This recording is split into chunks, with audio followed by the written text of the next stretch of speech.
Welcome to our channel Home Study 24/7 Home Study 24/7 আমাদের চ্যানেলে সবাইকে স্বাগত জানাই। Today the topic is protein, basically protein structure. So আমরা আজকে প্রোটিনের স্ট্রাকচার সম্পর্কে আলোচনা করব। আগে আমরা প্রোটিন সম্পর্কে তোমাদের বিস্তারিত বিবরণ দিয়ে একটা ভিডিও আপলোড করে ফেলেছি। আজকে আমরা প্রোটিন স্ট্রাকচার নিয়ে আলোচনা করব। প্রথমেই আমাদের পরিচয় দিয়ে দিই, আমি speaker Sonali Ghatak and editor Anindya Bhattacharya. So let's start today's topic. এবার দেখো, প্রোটিন শুরু করার আগে যেহেতু একটুখানি ইন্ট্রোডাকশনের দরকার আছে, আমি তাই বলে দিচ্ছি protein makes from amino acid. অনেকগুলো অ্যামাইনো অ্যাসিড পরপর যুক্ত হয়ে কি হয়, একটা অ্যামাইনো অ্যাসিডের কীরকম স্ট্রাকচার, কার্বন তার 4 হাতে 4টে জিনিস থাকে, একটা হাতে হাইড্রোজেন থাকে, একটা হাতে COO গ্রুপ থাকে, এক হাতে NH2 গ্রুপ থাকে, আর এক হাতে আর মানে যে কোনো অ্যালকিল গ্রুপ থাকে। একটা COOH এর সাথে আর একটা অ্যামাইনো অ্যাসিডের NH2, এদের মধ্যে রিয়াকশন হয় এবং আলটিমেটলি এরা অনেকগুলো অ্যামাইনো অ্যাসিড পরপর যুক্ত হয়ে একটা প্রোটিন স্ট্রাকচার তৈরি করেছে। এবার আমরা দেখবো প্রোটিনের স্ট্রাকচার কত রকম।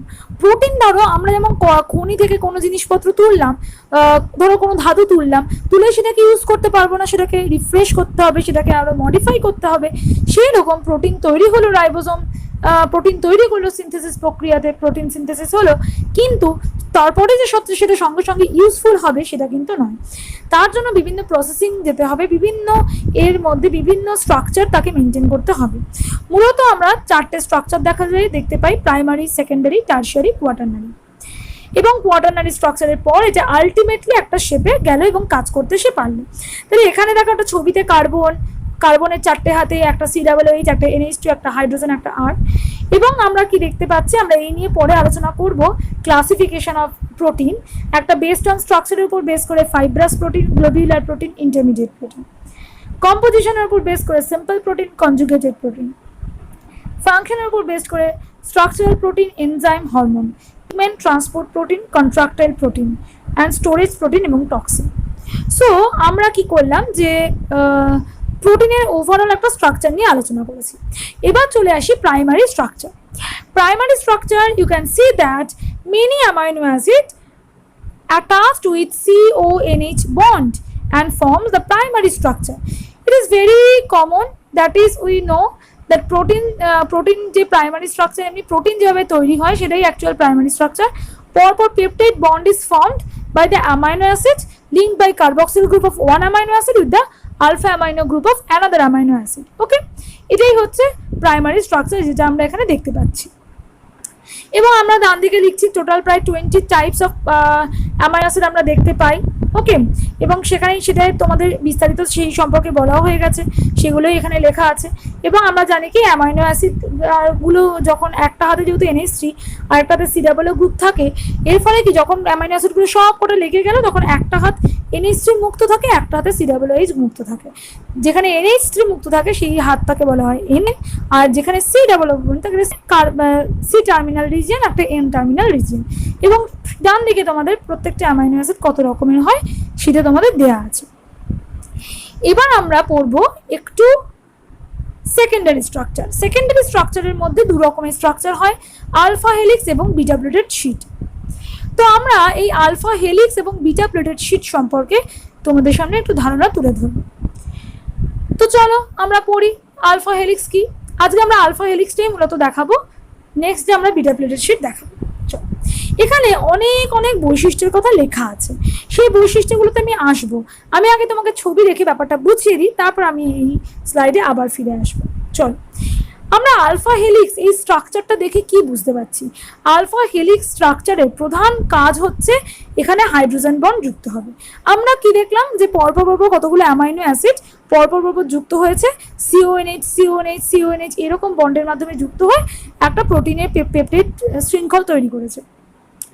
এবার কি হচ্ছে, এবার আমরা দেখব যে এই কয়েলিংটাই আলফা হেলিক্সটা কি করে তৈরি হচ্ছে, কয়েল কি করে হচ্ছে। এটা হচ্ছে 1 নাম্বার প্রথম আর লাস্ট অ্যামাইনো অ্যাসিডটা ছেড়ে তারপরের অ্যামাইনো অ্যাসিডটাকে 1 নাম্বার দেখে, মানে প্রতি 1 নাম্বার অ্যামাইনো অ্যাসিডের সাথে 3 নাম্বার অ্যামাইনো অ্যাসিডের মধ্যে একটা হাইড্রোজেন বন্ড তৈরি হয়। কি বললাম? 1 নাম্বার অ্যামাইনো অ্যাসিড এবং 3 নাম্বার অ্যামাইনো অ্যাসিড। তুমি কিন্তু প্রথম অ্যামাইনো অ্যাসিড এবং লাস্ট অ্যামাইনো অ্যাসিডটাকে ছেড়ে দিচ্ছ, ওটাকে 0 ধরে কল্পনা করো।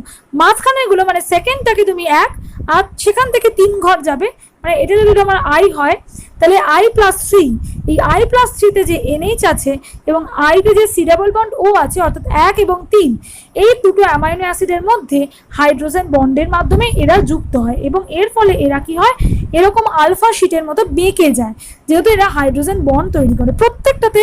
পরেরটার সাথে ধরো I+4 হলো, I+4 এর সাথে কত হবে, I+7, মানে 3 ঘর বেশি, মানে তিনটে করে এরা হাইড্রোজেন বন্ডের মাধ্যমে যুক্ত থাকে। শুধু ফার্স্ট আর সেকেন্ড অ্যামাইনো অ্যাসিডটা মুক্ত থাকে, তাদের মধ্যে কোনো রকম এরকম হাইড্রোজেন বন্ড দেখতে পাওয়া যায় না।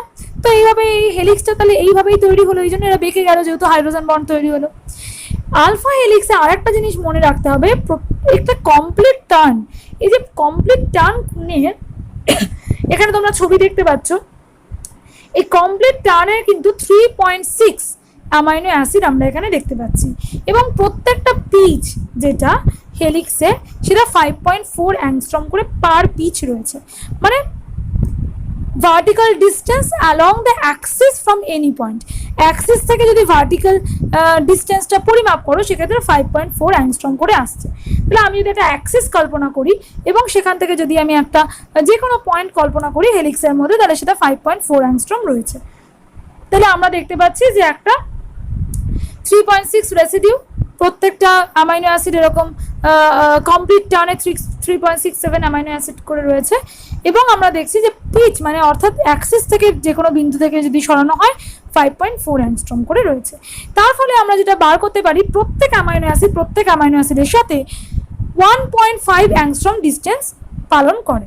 তাহলে এই অ্যামাইনো অ্যাসিডটা পরেরটার সাথে যে ডিস্টেন্স পালন করছে সেটা হচ্ছে 1.5 অ্যাংস্ট্রম অ্যামাইনো অ্যাসিড। ঠিক আছে, তাহলে আশা করি বোঝা গেছে পুরো ব্যাপারটা।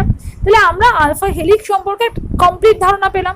এইবার আমি রিটার্ন যাই পয়েন্টগুলোতে, এবার তোমাকে বুঝিয়ে দিই যা বললাম সেটা মিললো কিনা। দেখো, the alpha helix is tightly packed coil structure with amino acid side chain extending outward from the central axis.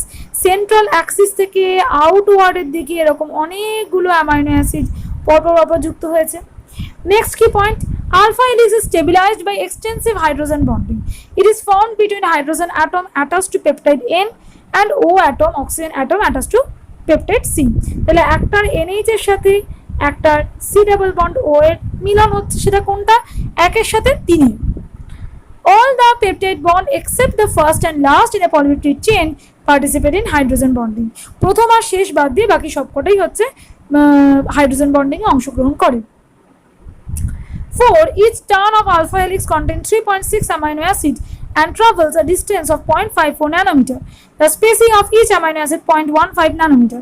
তাহলে আমরা দেখলাম যে প্রত্যেকটা অ্যামাইনো অ্যাসিড, এই যে একটা টার্ন হলো সেখানে 3.6 অ্যামাইনো অ্যাসিড রয়েছে, একটা টার্নে 3.6 অ্যামাইনো অ্যাসিড রয়েছে এবং দেখছি প্রত্যেকটা অ্যামাইনো অ্যাসিড অন্য থেকে 0.15 ন্যানোমিটার দূরে রয়েছে এবং প্রত্যেকটা এবং অ্যামাইনো অ্যাসিডগুলো যে টোটাল ডিস্টেন্সটা নিচ্ছে সেটা 0.54 ন্যানোমিটার এবং এক একটা 0.15 ন্যানোমিটার দূরে রয়েছে একটার থেকে আরেকটা।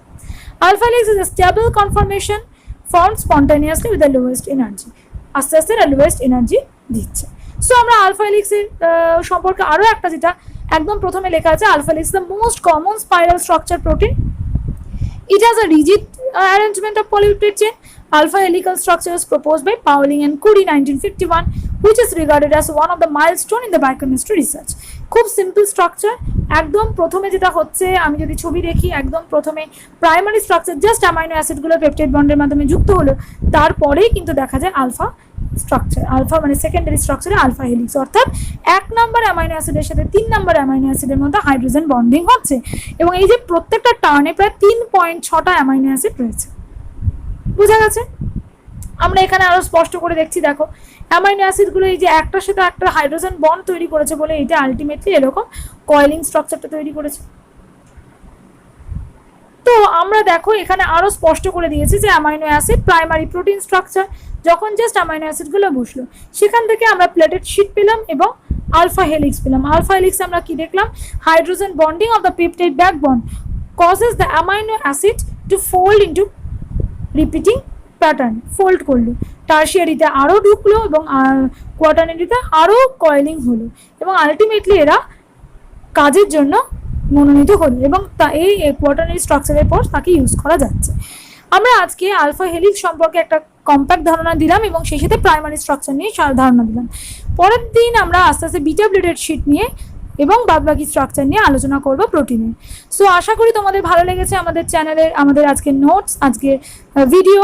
তো ভালো লাগলে অবশ্যই সাবস্ক্রাইব করো, শেয়ার করো, কমেন্ট করো এবং অবশ্যই বেল আইকন প্রেস করবে, তাহলে যখনই আমরা কোনো নতুন ভিডিও আপলোড করব তার নোটিফিকেশন তোমাদের কাছে সবার আগে চলে যাবে। প্লিজ আমাদের সাথে থাকো, stay safe. Thank you very very much.